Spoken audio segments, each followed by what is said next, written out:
ಮಗ ಎಷ್ಟೇ hand change ಆದ್ರೂ ಸೆಕೆಂಡ್ ಹ್ಯಾಂಡ್ ಆಗದಿರೋ ವಸ್ತು ಯಾವ್ದೇಳು? ದುಡ್ಡು. ಏನ್ ಯಾವಾಗ್ಲೂ ದುಡ್ಡಿನ ಬಗ್ಗೆನೇ ಮಾತಾಡ್ತಿರ್ತೀಯಲ್ಲ, ದುಡ್ಡು ಅಂದ್ರೆ ಅಷ್ಟೊಂದು ಇಷ್ಟನಾ? ದುಡ್ಡಿಂದ ದುಡ್ಡನ್ನ ಕೊಂಡ್ಕೊಳ್ಳೋದಕ್ಕಾಗಲ್ಲ, ದುಡ್ಡನ್ನ ಸಂಪಾದನೆ ಮಾಡ್ಬೇಕು.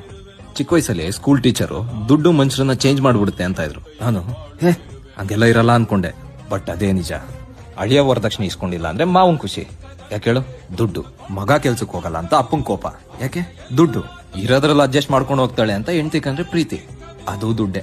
ನಮ್ಮನ್ ಮಾತ್ರ ಅಲ್ಲ, ನಮ್ ಸಿಚುವೇಶನ್ಸ್ ನ ಕಂಟ್ರೋಲ್ ಮಾಡೋದು ದುಡ್ಡೆ. ದೇವಸ್ಥಾನ ಕೊಟ್ರೆ ಡೊನೇಷನ್, ಸ್ಕೂಲಲ್ಲಿ ಕೊಟ್ರೆ ಫೀಸ್, ಗೌರ್ಮೆಂಟ್ ಅವ್ರು ಕೊಟ್ರೆ ಸ್ಯಾಲರಿ, ಗೌರ್ಮೆಂಟ್ ಆಫೀಸಲ್ಲಿ ಕೊಟ್ರೆ ಲಂಚ, ಹೋಟೆಲ್ ಅಲ್ಲಿ ಕೊಟ್ರೆ ಟಿಪ್ಪು, ನಮ್ಮಂತವ್ರು ತಗೊಂಡ್ರೆ ಸಾಲ.